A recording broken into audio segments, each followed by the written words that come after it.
You watched a wonderful presentation, and let me warn you, I am not good at telling the stories with pictures and videos. What I'm good at is telling whether the videos and pictures are actually working or not. So you'll see in my presentation is how do you measure the success of all these stories that you're telling. There are some long-term things that you're trying to achieve, and there are certain short-term things that you can measure immediately and see if you're getting the proper feedback from the intended audience or from the public that you're putting these videos and stories out for. So with that, what I'm going to focus mainly on how do you measure your success online. And there are many channels that you put out your stories, whether it's offline, in TV, print, or whether this is online. All of these are connected. No matter where you put your story, everything ends up online one way or the other. And this is where you can measure some short-term things and say whether you are making the desired impact or not. So online impact, when you look at, you publish a story, you publish a video, or posted a picture, you can go and see certain things online that will tell you what is happening and what feedback you're getting from customers. So there are social media conversations that start to happen. You put a movie out, and that movie will have a conversation that will either show up in Twitter, Facebook, or YouTube. You'll have the search volume for particular keywords that you have in your story. They'll start to go up or down. So you can measure those. Social media engagement, and then website traffic. So if you have a website, or when I say website, that's a website or a blog, you'll start to see your traffic fluctuations and you'll know whether you are having the desired impact or not. One thing which I've found consistently is when you are writing these stories or putting out these videos or pictures, there's not a clear understanding in everybody's mind who's involved in that project. What are the goals? Unless you have the goals, you can't measure that. So you have to have clear goals. Start from that. I mean, even whether that's non-profit or for-profit organizations, you might think like for-profit organizations are well versed, everybody knows what we're trying to do. But I have found time and again, even if you put the people from the same group or same level in the organization, they have all different goals in their mind. Because nobody actually clearly articulated or put those on a slide or a paper and said, these are the goals that we are trying to achieve from this effort. So have clear goals, understand your audience. Who are you trying to target? If there is a particular set of group, or is there a particular set of audience, a particular set of organizations? Who are your audience? Once you have those clear understanding, then you can put your appropriate messages, because everybody responds to a different kind of message. And we'll cover some examples and I'll show you how different messages gives different results. Clearly defined KPIs. Do people know what KPIs are? No. Key performance indicators. How will you measure your success? So when you look at videos, and it's good to see, YouTube videos, and you can say how many views happened on that video. Well, is it good or bad? 2 million views, is it good or bad? So and is that the right measure?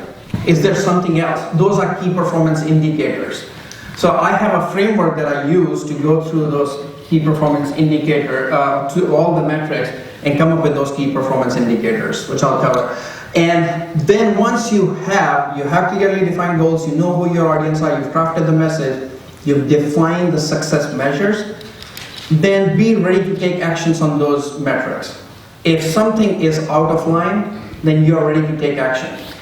There are certain words that are used within your video, and that's not how your audience understands things. Maybe you can go back, edit those. I don't know, but that's something that you have to define upfront and say, what actions are we going to take if something like this happens? So this is the measurement framework I use, and this is my 5-minute analytics university right here. Goals and KPIs. Define those up front, and then once you have the goals and KPIs, then define the tools that you're going to use to collect the data. So And also this tool is where are you going to publish your stories. So might be YouTube, might be the right place, might not be the right place. So all that comes from your goals and strategy. Who are we trying to reach? I have worked with organizations where we have figured out Facebook is not the right place to put your messages. Maybe your blogs are not the right message, but the right place. You have to go to certain forums, maybe you have to go to Twitter, or maybe Twitter is not the right place to propagate this story or this message. So once you have clearly defined goals and audience and the success measure, you'll know which tools and which platforms to go to. Then you analyze your data, which could be recurring, depending on what the impact is. If it's you're seeking a long-term impact, short-term impact, you just published this story, you want to see how this is going, then you analyze that. Not just look at YouTube views or Facebook likes or how many people actually share this, but there are certain things, those are all tied back to your goals. And then optimize, take actions on those. So goals and KPIs is really what are we trying to achieve? Get everybody on the same page. How will we measure success? That's it. And everybody involved in the project should have this clear understanding. What are we trying to achieve? And then how will we measure success? How will we know that we are successful? At the end of the day, we need to say, yes, whether we did a good job or what are the shortcomings. These are some from, like Scott mentioned in his presentation. Some of the goals are, how do we, or some of the questions he was asking is, how do we convince people to pay attention to what we are saying? So this could be your goal, convince people to pay attention, right? And then engage people in a way that justifies our efforts and build trust. Maybe these are your 3 goals. That's what you are trying to achieve. Build the trust, have that relationship with the audience, with the intended customer, and then engage them in a way that justifies like whatever we did was worthwhile, and yes, it did make a desired impact. So if these are your goals, these are some of the things. I mean, these are not all the metrics that I would say, but these are some of the metrics or KPIs that you can use. Are people paying attention? Video views, social media conversations, are they going up or down? I mean, there are certain free tools, and I know, like, being resource and money constrained, you have to have those free tools. So I have a list of free tools that you can use for these things. Search volume. If there are keywords or certain words that you're using or the title of your video, are those keywords going up and down in Google searches? And then website traffic. All these things tell us, are people paying attention? If they're paying attention, these should go up. Are people engaged? If they're engaged, your social likes will go up, your sign-ups, if you have a form for sign-up, there will be people who will be willing to volunteer for the cause, and you might get more donation or funding, whatever. Pick your metrics and say, this is, all these metrics have to be tied back to your goals. Are people engaged? Here are some of the metrics you can use. Do people trust us? If they do trust us, what are they going to do? They're going to recommend or talk about us to their friends, or on social media. So social media sentiment will be very positive if they do start to trust us. Social shares will go up. So you'll see on your videos or whether your blogs or your pictures, they will start to share them. Repeat visits on your blog or your site will go up. And then actions, donations, volunteers, funding, all these things should go up. These are like short-term things, but there is a bigger desired long-term goal that you might have. But these are the things that you can see in short-term and take actions on.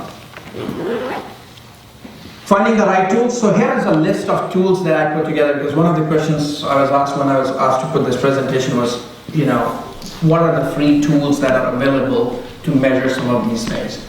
Google AdWords tool, which tells you the search volume. So if you have certain keywords, your picture title, your video title, whatever that is, you can put those and see how the volume is going up or down.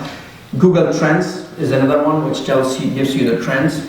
And social media listening tools. The best one is Google Alerts, free. So you go to google.com/alerts, Put the keywords, and it'll every day, or as it happens, it'll basically send you an email saying, this is what is being said about this particular keyword. The next one is social mentions, which is, I just recently discovered this one. This one is free too, and it not only tells you what people are saying, but gives you the sentiment, gives you also the names of people who are saying certain things about how engaged they are. So you can find all those advocates from there and say, yes, here are certain set of people who are talking positively about this thing. I need to get them involved in this project. Site analytics, your Google Analytics is great, it's free. If you're not using it, you should use it. Start using it today. Content sharing, if you do not have these content sharing things which are free, add this or share this buttons, put those on your stories. You will see the impact. I mean, there is so much free traffic and free publicity you will get by just putting these links. Because once you put it, people will be, if they really like the content, they are behind the cause, they will start to share. And you will get more people coming to your site. Tint is another one. It tells you how viral your story is. And it gives you how many times it has been shared, how much traffic it's bringing back, and what kind of keywords people are using. Then there is video measurement. This is not free. It's very expensive, but I put it because I could not find a free video viral measurement tool. Facebook Insights, YouTube Insights, and Twitter Analytics. Twitter Analytics is not available for everybody, but Facebook Insights and YouTube Insights is. So if you're not using this, start using it. Once you have all the data collected from these tools, you have to analyze, connect the dots. What are these numbers telling you? You know, just saying 2 million shares happen or 2 million views happen is not enough. You need to have that full story by putting all these together. Tie metrics to overall goals and develop the story to help you make your point, right? So once you have this story, then you can optimize and take actions. Here's an example of a kind of dashboard that I put together for, again, for-profit, non-profit alike. I've worked with both types of organizations. But really is because if there are many people involved in the organization, you need to have everybody focus on those key metrics. And with so many tools being involved, everybody starts to look at different metrics and come up with their own analysis or own story about what's happening. So these kind of dashboards, which is out of these tools, pull the data from all these tools, help tell one story, which is shared across the organization. Modify, these are the actions. So once you have the data in place, once you have the story, be ready to take actions. And what actions can you take? Actions are really modifying your message. Maybe there is certain keywords, and I'll show you an example of when I keep saying keywords, is how people respond. And one example is donate versus donation. Those two, they might sound same, right? Donate, donations. If your story never talks about donations, you might be missing out on a lot of traffic. If you just say donate, donate, donate in all your story, you're missing out on it because donation gets more keyword searches than donate does. So those things you have to keep in mind. And this is another example. This is totally from a for-profit organization and bank I was working with. There is Roth IRA, and IRA was spelled out in their individual retirement or whatever, that it was spelled out. It never said IRA. People were searching on IRA. That's it. Their site, their story never showed up. Whatever press releases they did, they never showed up in Google. So you have to think like your audience and think, okay, what are they thinking? How do they connect? And are there variations in the keywords? Modify your content, you can do that as an action. So here are some examples. So this is an example, donate versus donation. I don't know if you can see it, but the red line is donation. These are how many searches on Google happen for donation. And the blue line is about donate. As you can see, donation is way up than donate. So anytime you're putting this story and you're writing this story with words, it might be a good idea to just go and do some check and see what keywords we should put in this story. And even with the videos, many search engines now can crawl the metadata. So in your metadata for the videos, make sure you have the right words. And when you look at your analytics, it'll tell you how much traffic you're getting from those keywords. Then you can start to see whether these keywords changes are making a difference or not. Variation of donation again. So I put in this is an AdWord tool which is free from Google. So you go to Google/AdWords and within that there is a tool. I put in donation and it gave me charity actually has way more searches than any other keyword. So even though I said donation, it's saying basically the variation is you should also use charity somewhere in your story. So I'm not saying just make up those things, but if you have a place where you can use those keywords, definitely look at this to say how should we tell our story. So it'll give you all the variations like charity, donation, for, so use those combinations and Google will index those, your stories will start to come up on search engine. Because that's where most other people start. When they hear about something, they'll either say, okay, have you watched that video? I mean, I'm sure when you looked at Scott's videos, and you're probably going to go to Google or YouTube and start searching for those, right? If the keywords that you actually got in your head from that videos, if those keywords match what is in the metadata of those videos, that video will show up. If not, then somebody else's video will show up. And I've seen time and again where companies do miss opportunity in those terms. They'll spend lots of money producing something, an ad, promotion, press release, and not have their site optimized for those proper keywords and somebody else benefits from that. So make sure when you are putting these things, they are properly, you have proper keywords in there. Here's another example, small changes and big impact. That those two might look alike, but other than, there is one picture difference, but those pictures, in the second one, the picture is actually lower and there is more text there, and there is, it's half the picture. These were the only differences in these two variations of a page. When you are writing that page, all these things, visual clues, and you know better than me in terms of like how to tell the story with pictures and how to lay those things out. But these minor things make a huge impact in how the person is going to respond, whether you're seeking donation, whether you're seeking more volunteers. So look at this, time on page was less, which is what the desired impact was. We wanted people to spend less time, but all do something more, which is conversion.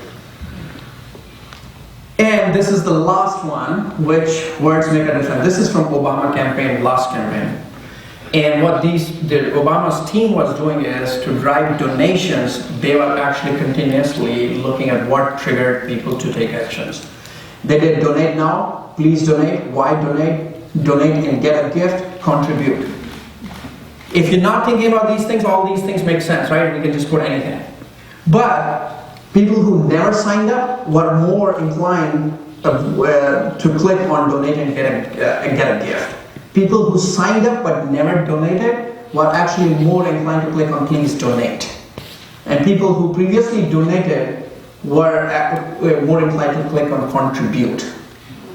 So these numbers you won't know unless you start to play with these things. I mean, there are lots of free tools to actually allow you to measure and test these variations.